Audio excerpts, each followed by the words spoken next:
고린도후서 2장 12절로 17절 말씀. 그런데 하나님께 감사. 사람들은 무언가를 계획하고 그것을 실천에 옮기지 못했을 때 흔히 상황과 환경 탓을 많이 합니다. 돈 때문에. 시간이 없잖아. 같이 할 사람이 없어. 혼자 할 수는 없지. 사실 이런 것들이 다 채워져도 부족한 것은 또 있을 텐데. 그렇게 자신의 결정을 상황 탓으로 돌리고 미루는 경우가 많습니다. 난 이것 때문에 못해. 그런데 우리는 그리스도의 백성들이고 하나님의 자녀들이잖아요. 성령께서 늘 우리와 함께 하시잖아요. 그래서 우리는 하나님 때문에 할 수 있어라고 말할 수 있어야 됩니다. 전도도 선교도 그래야 된다고 생각합니다. 선교의 대표적 모델로 볼 수 있는 사도 바울을 보면 사도 바울은 드로아에 이르자마자 자신의 동력자 디도를 애타게 찾게 됩니다. 전도의 문이 열렸으니까 최고의 전도팀을 꾸리려고 했던 거죠. 그런데 디도가 누구기에 그렇게 애타게 찾았을까요? 어떤 사람일까요? 사도 바울에게 디도는요, 고린도후서 8장 23절입니다. 디도로 말하면 나의 동료요, 너희를 위한 나의 동력자요, 우리 형제들로 말하면 여러 교회의 사자들이요, 그리스도의 영광이니라. 그리스도의 영광이라고까지 묘사한 디도는 사도 바울의 선교에 도움이 되고 그의 부족함마저 채워줄 수 있는 꼭 필요했던 사람이었던 것 같습니다. 이런 디도가 함께하면 전도도 하고 많은 사람들에게 복음을 전할 수 있어. 그리스도의 영광을 드러낼 수 있어. 디도만 있으면 돼. 그런데 그 디도를 만나지 못했다고 기록되어 있습니다. 13절 14절입니다. 이것을 헬라어로 직역해 보았습니다. 나의 형제 디도를 내가 찾지 못해서 내 마음에 안정을 갖지 못했어. 불안했어. 그리고 이어지는 단어가 알라입니다. 강조할 때 쓰이는 단어로 읽는 이로 하여금 이 문장은 좀 달라. 그러니 반드시 알라 해서 알라입니다. 여기에 저자의 의도가 담길 가능성이 매우 높습니다. 13절 다시 봅니다.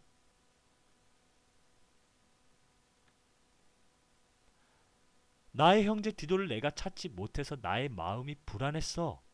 그런데 너희 반드시 이걸 알아라.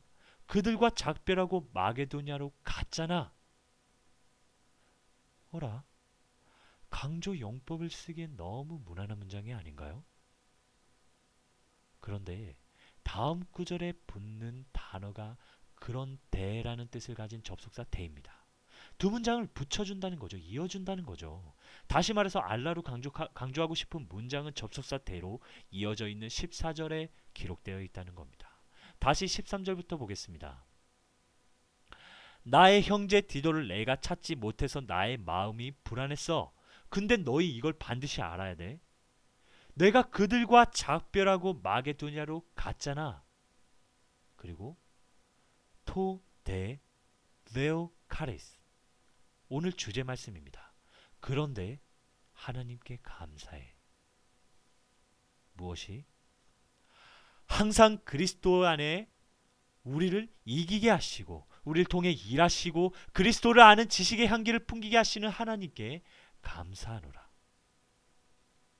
우리를 승리케 하는 것은 나의 능력도 아니고 동력자의 힘도 아닙니다. 우리와 함께 하시는 그리스도입니다. 함께하는 동력자도 중요하지만 그보다 비교할 수 없을 만큼 중요한 것이 그리스도께서 우리와 함께 한다는 사실입니다. 사도 바울은 그것을 그리스도의 향기라고 표현했습니다. 우리 삶 가운데 우리를 인도하심으로 우리 모습 가운데 그리스도가 드러난다는 것입니다. 향기가 나듯이. 그리스도가 드러났는데 전도는 어떻게 됩니까? 선교는 어떻게 됩니까? 자연히 이루어집니다. 거기에 복음과 말씀이 더해지기만 하면 그저 전도가 된다는 겁니다. 전도 선교? 우리가 하는 것이 아니라 그리스도께서 하시는 겁니다. 전적으로 그리스도께서 하시는 것인데 우리를 동참시킨다는 겁니다. 그럼 누구에게 그리스도의 향기가 나게 합니까? 사도 바울? 사도와 제자들? 아니면 우리 모두에게? 우리 모두가 그 대상이 될 수 있는 건 분명한 사실입니다만 그 대상을 성경은 이렇게 말합니다. 13절 후반부 알라 이하 9절입니다. 알라의 뜻을 이렇게 직역할 수도 있습니다. 나의 형제 디도를 내가 찾지 못해서 나의 마음이 불안했어. 그럼에도 불구하고 그들과 작별하고 마게도냐로 갔잖아. 뜬금없이 왜 여기에 강조용법이 붙어있는지 이유를 알지 못했는데 알라가 13절에 붙은 이유를 14절을 읽고 난 다음에 알게 되었습니다. 항상 우리를 이기게 하시고 우리를 통해 일하게 하시고 그리스도의 향기를 풍기게 하는 경험을 하려면 먼저 마게도냐로 가야 한다는 겁니다. 디도와 같은 훌륭한 동력자가 있든 없든 나를 위하여 예배하심을 알게 되었든지 알지 못했든지 우리는 마게도냐로 가야 됩니다. 그곳에 가야만 우리와 함께 하시는 그리스도를 경험할 수 있고 그리스도의 향기를 풍기게 할 수 있다는 겁니다. 하나님의 예비하심과 하나님의 은혜를 경험할 수 있다는 겁니다. 사도 바울은 드로아에서 주 안에서 문이 열렸으나 자신의 뜻하는 바대로 되지 않아서 떠나게 되었다고 기록되어 있습니다. 하지만 사도 바울이 거기서 멈췄나요? 그렇지 않습니다. 드로아에서 자신의 뜻을 이루지 못하였고 디도를 찾지 못했는데 그럼에도 불구하고 마게도냐로 갔다는 겁니다. 그리고 그곳에서 그리스도의 은혜를 경험하게 되고 그리스도의 향기를 느끼게 됩니다. 그것은 그대로 사람들에게 향기처럼 드러나게 됩니다. 어쩌면 주께서 복음을 위해 나아가는 사도 바울에게 드로아 전도는 바울의 철저한 준비도 아니고 충분한 동력자 디도로 인함도 아닌 불안한 마음과 충분치 못한 상황에서 역사하시는 하나님을 드러내기 위함이었다고 생각합니다. 바울이 한 것이 아니라 그리스도께서 하신 것임을 드러냈다는 겁니다.